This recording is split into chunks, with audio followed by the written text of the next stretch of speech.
county judge should be the enforcer of the rules on that. I think it's the county judge's responsibility to step up and step out and say something about it. So who's going to watch the county judge? Yeah. Well, imagine the DA will watch the county judge and other people will watch them, but I think if you're ethical, just step up and do the right thing. Put yourself in the same shoes. Go to the same schools on ethics. Bring people in on ethics. To me, ethics is pretty simple. If you think no, chances are it is no. And I've never had a problem with that before. Ken? Going back to the kind of conservative concepts, we talked about debt loads and such. Growth around the county needs more roads. What's the appropriate funding level of roads? Do we go to bonds? How do we fund them? Well, right now, I see the valuation of properties increasing pretty astronomically, and at 10% is the maximum they can put in there. I believe that I forget what I'm trying to say. Right now, the money that's coming in is above and beyond what I think we actually need to operate on a daily basis.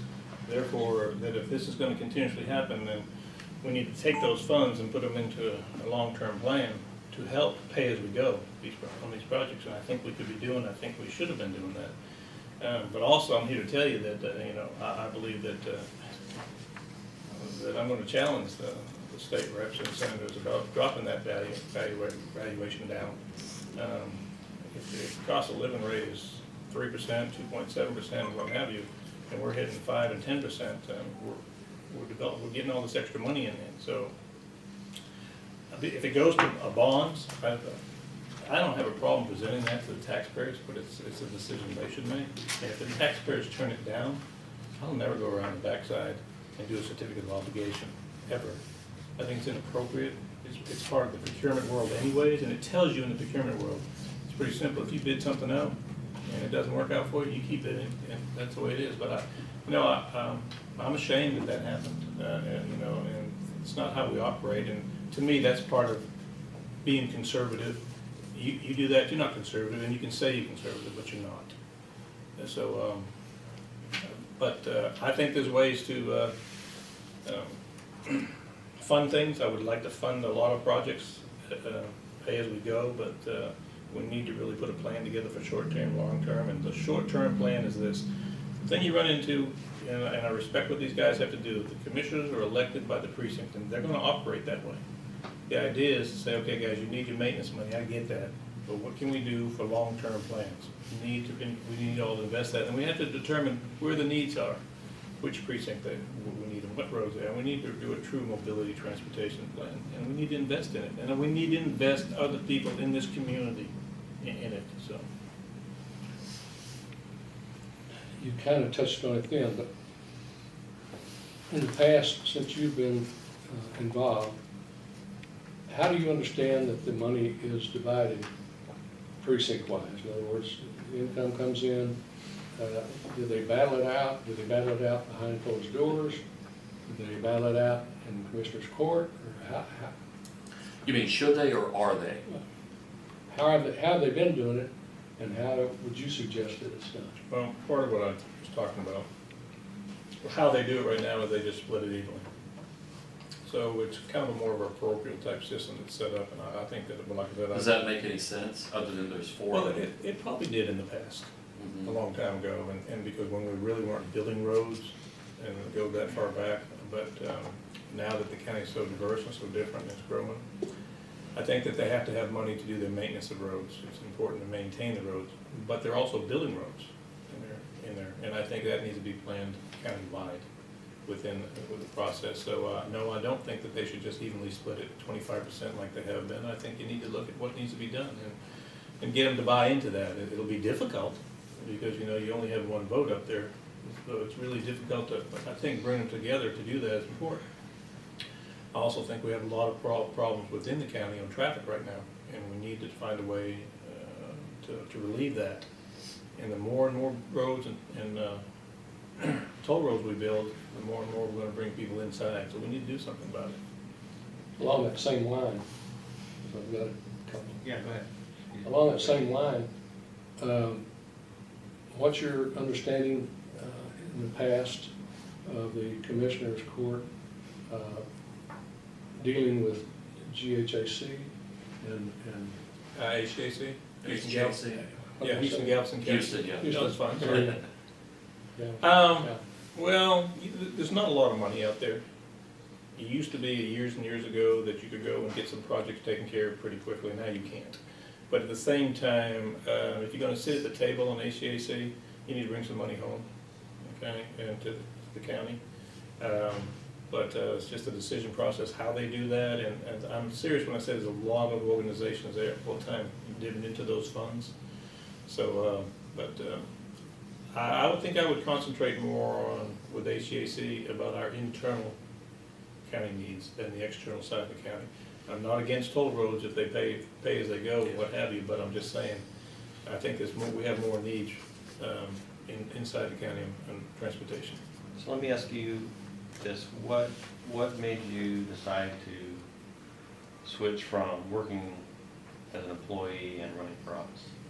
How long have you been thinking about it, and what made you? Well, honestly, I haven't been thinking about it really long. It's not something that's ever come to my mind. I'm not a career politician, I'm a businessman. And working for the government, working with taxpayers, I'm a public servant, and I think that public service is something that politicians need to remember what they are primarily. So what made you decide to jump in? And then why this one? Well, I understand why this one, but what Well, made, but this one here. what pushed you in, because it's a gauntlet.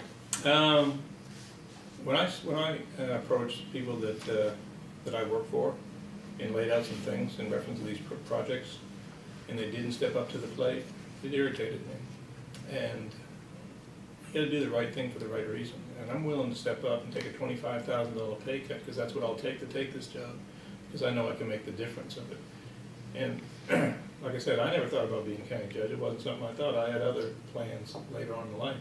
But I'm the right guy at the right time to do the right thing. And I know it and I understand it. And I'm not, So what made you realize that, okay, this is, honestly, woke up one morning, told my wife, I said, it's time that we try to make a difference and make a change. I've been blessed with the county. I mean, I've made good money with the county. And let me see if I can give something back. And this job, I can do this job without no problem whatsoever. With all my background that comes with it. I'm very transparent about things. I may be so transparent when I come to your house, you might close your door. But I'm gonna ask you to invest in the county. And that's what happens. And I have tremendous respect for what y'all are doing here, taking your time in your life to do the things you're doing right now. It's very important. I see that. And being on the inside, I see how important it is. I also see how important it is that if you're gonna sit up there and you're gonna make decisions, it's very easy to make the right decisions, all right? And for me, I have no vested interest with anybody out there. When I got hired in '92, one of the first questions they asked me, are you related to anybody in the county? I said, no. They said, good. And I just think that this job needs to go in a different direction. The county needs to go in a different direction. The county is diverse now with the number of people, over 500,000. It's not like it was before. We need to be able to reach out to them, and I just don't want to see things running the way they were, basically. yeah. You made a statement, answered, I think, Ken's question, that along the lines of counties receiving more money than needs, you see that we can cut the budget. Yes. So where do you think the fat is? Well, without actually getting into the budget and seeing that, I don't really know where that's at, because I don't, the budget is one of those moving targets to me. I understand it comes in at $279 million. I see the money coming in, but I'm not sure where everything's actually going. When I say that, I've been always trying to get my hand on what the real debt is in the county, and I know we pay $40 million a year to pay down the debt. But my position on that is, I think that it's great to have a low tax rate, or a tax rate that we do, but it's not right to have the appraisals continuously going up, and to me, that's where the fat is.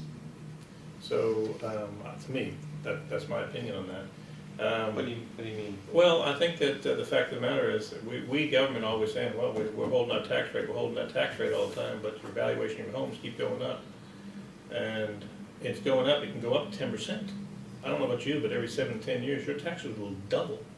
And I just No, we understand that, don't, we Well, understand that completely. Yeah, I'm just saying, to me, that's a problem, and that's not how we're supposed to lead. We're not supposed to say to you, tax rate is, our tax rate's fine. When we know we have a problem, we should be addressing the state about those issues, about dropping it down to at least 3%.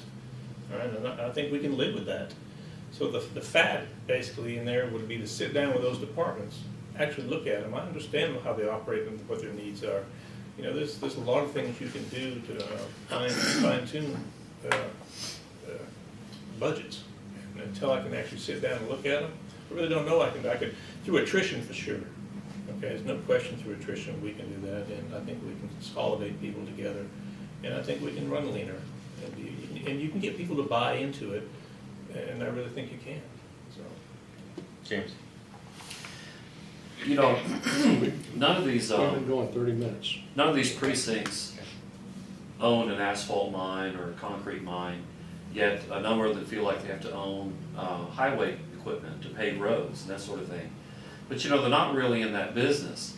So my question to you is, would you agree with them basically bidding out those projects? Or is there some reason we need to buy and maintain expensive highway or road building equipment? well, we have contracts for asphalt contracts, concrete contracts. We have those types of contracts. Uh-huh. And I think a lot of their equipment that they have is not large enough to handle the big projects. It's more small projects, repairs and things like that.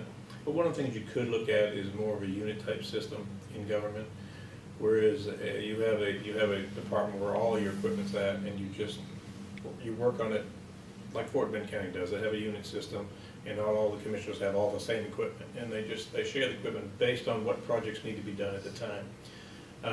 The equipment can be very expensive. We need to certainly have equipment around during emergency operations, because you need certain equipment, but not paving. But you know, some of the equipment is pretty expensive. I've seen some of the equipment go up, like the grade all equipment when I came to work was $125,000. Now it's $280,000. Well, see, if it's not being used daily, it's sitting idle. Right. That's a very dumb investment in my Right. mind. That's why sometimes with the unit system, you can share the equipment. Dennis? Are you familiar with Steve Toth's Firearms Protection Act that he introduced last year? Local representative? I don't know everything about it. Well, anyway, it says that the state of Texas is not gonna go along with laws that it considers to be unconstitutional. And there are a number of counties where the conservative members have asked counties and cities to pass resolutions that say that, you know, we're not gonna recognize federal laws that infringe on the Second Amendment, or that promote the UN Agenda 21, which includes some of the things HGAC does. So if those types of resolutions were brought to the court, would you vote to sign those? Would I vote to? Just to Would you obligate support the them or county oppose them? not to enforce federal law. I mean, there's only so much you can do anyway. What it really means is the county is not gonna allow its people to cooperate with the federal government on those things, I don't have a problem with that at all. and it's not gonna fund those sorts of things. Yeah, I don't have a problem with that kind of stuff at all. I really Yeah. don't. All right, related to, water, it's a big issue. Major. Putting in a massive pipeline, what are your views on that and the rates that are going up? Well, I wish I knew more about the big water line that went in, and, the county waters, we deal with water wells through our environmental department and septic, but in utilities, the county government's not in utility business. But that said, I'm not sure how much water that's gonna take out of the lake, how much impact that's gonna have. I mean, it's bad enough we're 4 feet down now, we can only pray that this rain picks us up. I can't imagine, since it's a reservoir, what's gonna happen there. I don't know what their plan was, whether the city of Houston's gonna be giving us the 2/3 and we're gonna make a deal to get all the water out of that lake. We get it all, We do? yeah. So they made that deal. I don't know, I just think the way they're handling this is just. But it wasn't free for some reason. Yeah, I'm sure. I'm sure. I just don't like the way probably the way they're handling it. You know, construction to me should be handled a little differently. Costs, you should go in in construction of big projects like this, or any big projects, you should go in and move your utilities out of the way first. You should go in and do acquisition. Once you've got it all placed, then you go and you do your construction. Because every time they do construction, you're gonna run into something that's not in place. And they have a lot of right-of-way for that going in. It's a pretty massive line. It's you know, it's kinda like this. I don't know how you can say in the state of Texas, we're gonna take $2 billion out of the rainy day fund, and this will guarantee us for 50 years. There's just no way you can put a plan together like that for 50 years. I just don't see it. So, I don't know if this resolves our issue. I think it just moves water from one location to another, which we need that, but I know they've talked about trying to move water into the lake from some other where, but when you do that, you're gonna impact something else someplace. Larry, go ahead. Budgeting, in your procurement, purchasing agent, and then, you know, your director of infrastructure, to what degree do you get involved in the budgeting of running your department? I get involved in all the departments under infrastructure, and I get involved in a lot of the space planning, so I'm very involved in the budget process. To the point that when I make a presentation, that I'm actually putting the actual dollars down and itemizing what they're for and how to be handled, so. Dale, go ahead. Okay, as you're well aware, business connections, government officials and their business connections and how they might be conflicts of interest has been a much discussed topic in the public. Because of your position in the county, a lot of people could consider you to be an insider and subject to the same issues that have concerned them about some of the existing commissioners. I think you made some reference earlier about financial disclosure, but how much of a financial disclosure do you think would be appropriate to maybe allay some of those fears, to answer some of those issues? Do you have any business interests? Do you own any company stock, anything of that nature? No, I don't. I don't have any business interest with anybody. I don't have. Why don't you answer the first question, how much disclosure is appropriate? He kind of jumped to two questions. Okay, full disclosure, I don't have a problem with anything that anybody asks about my financial background. I never had an interest with any business person. Matter of fact, I go to lunch with one person only. I don't go to lunch with any vendors. And we take turns paying back and forth, and I have receipts to back it up when it's my turn to pay. And that particular vendor that I do business with there, he's not even in the county's ad valorem part of the business. So, otherwise, I do not go to lunch with anybody. So I don't have a problem with full disclosure on anything on the business aspects of it. I don't have any, I don't do it. It's a conflict of interest for me when I was a purchasing agent to be able to do other business. And everybody did work, and they did what they did, but I thought it was a conflict of interest because I'm the one making decisions on contracts and making presentations, and I just didn't do it. I never have, and I never will. And I won't be any different if I'm fortunate to get this position. So all we have time for now, I think, is just kind of about a 3-minute wrap up. You know, what you think we missed, or what we need to know, or. Well, I could probably elaborate more on the Joe Corley mental health facility, how things went down there, but I would ask those of you that haven't seen the YouTube see it. It explains a lot more to it. So if we go to YouTube and type Bosma, we'll find it. You go there and hit Mark Bosma, you'll find it, and you'll see it on my business card coming out, and you'll see it on my push card when it's coming out too, because you know what? Nothing else, people need to be educated on what's going on with their government. The fact of the grand jury getting up and doing what the grand jury was, I was pretty proud of those people get up and do what they did. I was very disappointed because I believe there should have been criminal charges, statute of limitation let them off, because the word was no applicable charges. Okay, so I hope that the civil side will get our money back, and I gotta tell you something. I'll pursue that as far as I can, if the law allows me to pursue it. If I become county judge and it gets stalled down, to me, it is what it is. It's $16 million. Chances of us getting it, I don't know. I mean, you know, people close business, they do this, but I think the fact of the matter is that the public needs to know the truth. And, you know, if I was wrong and I lied, then how come I didn't get sued? I mean, I went up there and did what I did because it was the right thing to do. I'll always do the right thing. And it's easy for me. We may not agree, but we'll learn to agree to disagree. And I'll have an open door policy. I'll encourage people that way. Like I said, when it comes across the table in Commissioner's Court, I understand it. I've been presenting it for years. I'll have to learn things, we all do. But one of the key factors of this, the county judges, is emergency operations, your over emergency operations. I've been through 2 hurricanes and a flood we had here in the early 90s. And I put a lot of contracts together. I know where to go to get business done. I know who to talk to. And I think if you speak with vendors, they'll tell you I've been fair, but the county's been taken care of. And I don't have a problem with people making money in business. That's what they're supposed to do. But I have a responsibility to the taxpayers, and I've always taken care of the taxpayers because that's who I work for, and I'll never forget that. So, Can I just ask one thing?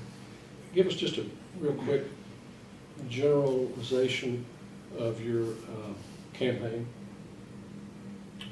How you'll be running the campaign. How are you gonna reach the voters? That's what I've been doing for the last month and a half. I've been having meetings like this with people, and I'm not just being vetted, but I'm just saying meeting people. That's what I started out doing. I need to get my kind of work to see what people thought of me. I've had a lot of positive push on that. I'll go to forums. I'm visiting people. Like I said, I'm going to be walking, and I'm going to walk hard. And I know the place I need to go to walk. I wish I could get more people invested than 7 to 12% of the people in the county to vote. I wish people would invest more in time into it like y'all do, and I appreciate it. Certainly I have signs, and I'll actually put some signs up, and I'm actually going into territories that probably some people would never go into to put these signs up, but I'm going. I know who's coming to run this race against me. All right, I know he's not a conservative, and the fact of the matter, I'm going right in his back door to put up my signs to send the message, and I'm going to fight hard. But I can't do it without help. There's no question. People need to step up in this county if they want to change. Because I'm here, I'm willing to offer something that they don't have today, and I'll be the same all the way through it. And I believe in term limitations, and I'll tell you that right now. Twofold. Number one, the voters have the right to limit you, and the candidates should limit themselves. And I really believe that. I mean, there's a new generation that comes all the time. Doesn't mean it has to be a young generation. It's a new generation, and we need to have new ideas because the county changes, and as it changes, we need to have people in place to do that. So. Well, how many terms would you be talking about? I will do 2 terms and maybe a third if asked to do that by the people that put me in office. But if not, 2 terms, it's 8 years. I think it's fair enough that I bring 28 years already. Right. I think I can clean things up the way they need to be cleaned up, and I think I can get things on track. But I'm going to ask you all to invest in what I do. And I'm going to have an open door policy because by no means am I the smartest guy in the world. I just know more about the government internally than most people do. But it's our county, and that's the way